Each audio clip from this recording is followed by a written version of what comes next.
think the number on the board behind you sums up just the disappointment of where we are 1 year following the Inquest? Yes, we didn't know what the grade would be, although we were not optimistic when we started going through the recommendations and seeing how few had been completed. So yes, the sort of glass half empty is a C+ is not a very good grade, given that most of the recommendations we think certainly could have been implemented in a year. Again, the positive side is I think a lot of work has been done on a lot of the recommendations, and we really do hope next year that more will be completed. And certainly if they're not completed, then it's going to be a much less optimistic press conference. But we do think one of the things I think that's really important is to do this sort of report card system. Because when people know that people are monitoring what they're doing, people do things. I mean, that expression, what gets measured gets done, applies here. And I think it can make a difference. We hope it makes a difference, and we hope certainly Canada, which I think has clearly fallen short. I don't think they want to have fallen short, and I hope they take the opportunity to fix things up for next year. Two of the lowest grades were given to the federal and provincial governments. I mean, you can make a case to say that they carry the most weight just because of the power and the funding mechanisms they have available.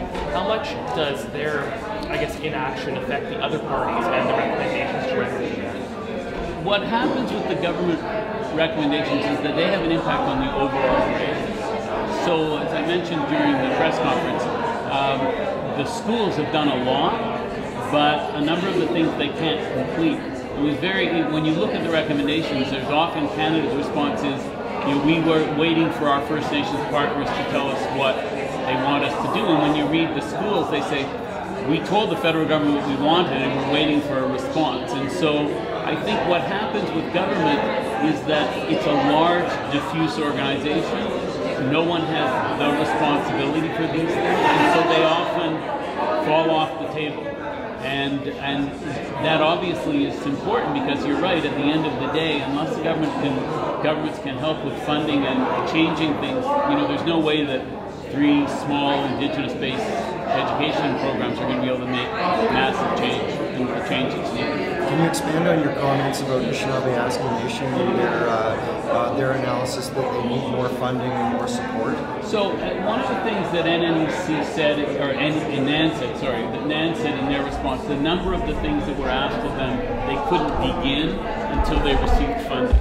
And we think that's correct, but we also think that NAN could have done more in some of the areas. Some of the things don't actually require as much funding. They could have started on some of them, and that's why they received a C+. If the only thing that was holding NAN back was the funding, we've done everything, we're just waiting for the money, it would have had a higher grade. One of the aims of Porter's Inquest is to prevent future similar deaths, and that's what these recommendations are designed to do. In the past year, Thunder Bay, there have been 2 more Indigenous teens that died. I guess, first of all, 6 families to represent. How did those deaths impact them, and did that change their perception of the impact of this inquest? I think it's too difficult to speak about the families as though they are one unified group. Every death is a blow to everyone. I mean, I can just say that when I heard of the deaths, for me, it was like a kick, it was like a punch in the gut. So you can only imagine how hard it was for the families who live this all the time. I mean, I think, it's been, in some cases, it's been 17 years since Jethro Anderson passed away. It's been 7 since Jordan. And the families live with this every day.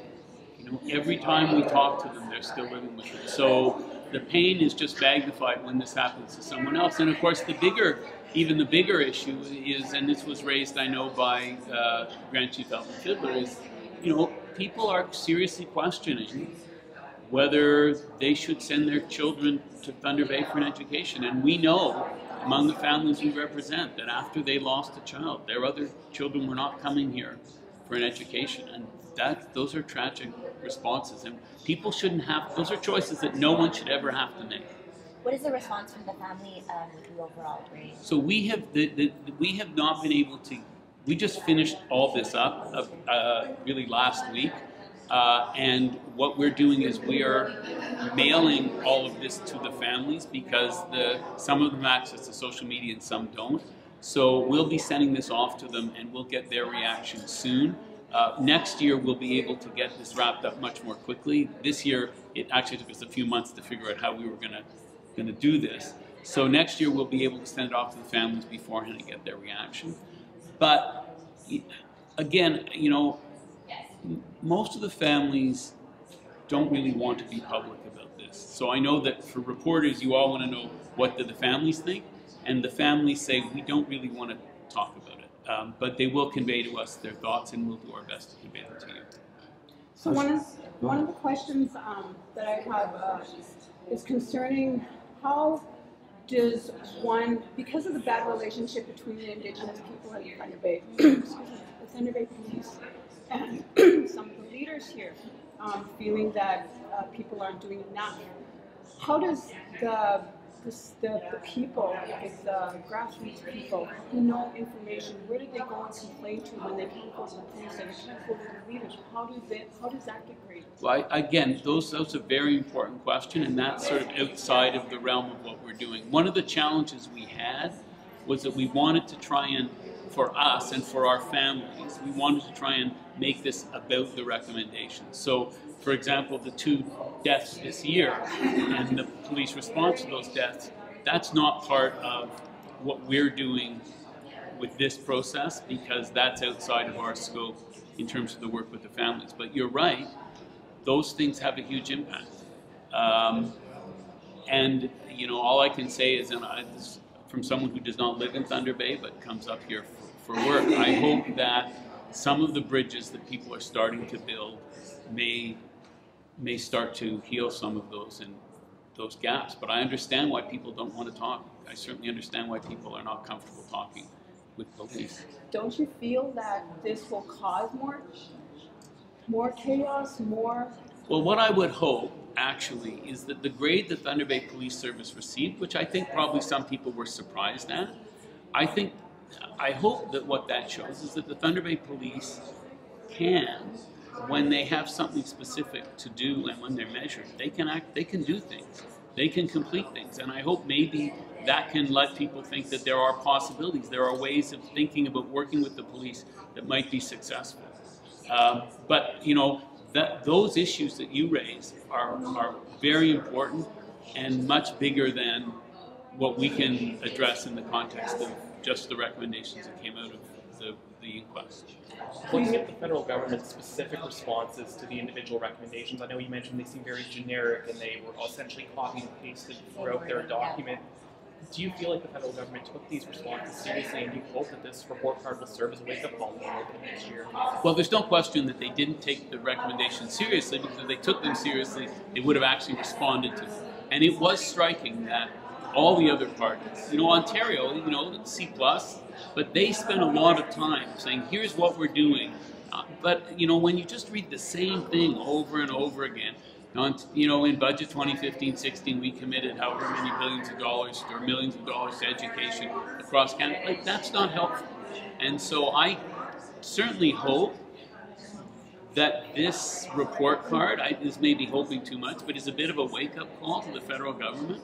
And they realize that if they're serious about what they say about their commitment to working with First Nations, that has to be at a specific level. I mean, there are real people, there were real recommendations here. Let's move away from the generic, here's the big solution to the big problem that doesn't actually solve things, and what it leads to is, you know, many more meetings with many people for many more years. There are very concrete recommendations that the federal government can move on, and at least from their responses, they haven't done anything. Very much. Now, maybe things were happening and they didn't capture it in their response, but that's on them. Do you think the announcement today of the investment, if you've seen it yet, today's announcement of their investment, would that have changed the grade at all? Well, so I haven't seen today's announcement because I've been busy with this. The grades that we arrived at were based on the material that was filed to the Chief Coroner's Office, so that was at the end of June.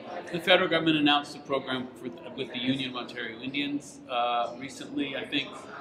Maybe, but I mean, these recommendations are specific to this location.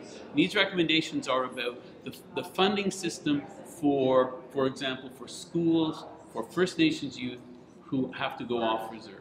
the idea of funding for a residence for the kids who are going to dance Franklin Cromarty. There has to be responses to those questions, those recommendations. Saying we're giving money to X or Y, well, maybe, but does that actually respond to the recommendations? That's our concern.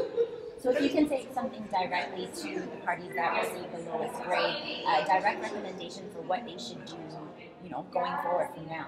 Well, they should take the recommendations seriously, and they should respond seriously, and then we can see what they're doing. We have to move beyond platitudes. Those parties that got the highest grades, perhaps with the most resources, what do you think the other parties can learn from them? Well, I think what's clear is that the people who are most invested took this the most seriously. I mean, they did as much as they could, as quickly as they could, to respond to things. I mean, these are the schools. They have the students coming. I think the recommendations from the juries were helpful for them. I mean, I'm sure they all were saying at the inquest, that they were all doing the best they could, but I think the jury's recommendations showed them other ways they could do things and allowed them to make links that they hadn't made. So I think what it speaks to is those people who are really directly invested care, and they take the steps necessary. I mean, I think when you look at it overall, the parties that did the best, and I think overall really are the Thunder Bay parties. I mean, even though the city didn't get the greatest grade, they really made a lot of progress on 97% of the recommendations. The organizations in Thunder Bay are doing things. As you move outside of Thunder Bay, as it becomes more abstract, it seems that interest may fall off. But how important is it for those organizations on the outside to help the ones in Thunder Bay? That's it. Because it's crucial, particularly for the education authorities, that they get the support they need. They cannot continue with the programs they have, even the new programs they have, which are relying often on, here's some money that we have this year for this program. One of the things that was clear from their responses, and again, you can review them all on our website, is that they created things often out of nothing or out of limited one-time funding. So that process has to stop. That was one of the really key messages from the inquest to the Government of Canada that has not been implemented, is this one-time funding. Here's a little bit of money for this year. Fill out a form. We'll let you know 9 months into the fiscal year whether you have the money to run the program. That can't continue. But it is continuing, but that's what has to change. Perfect. Thank you. Thanks.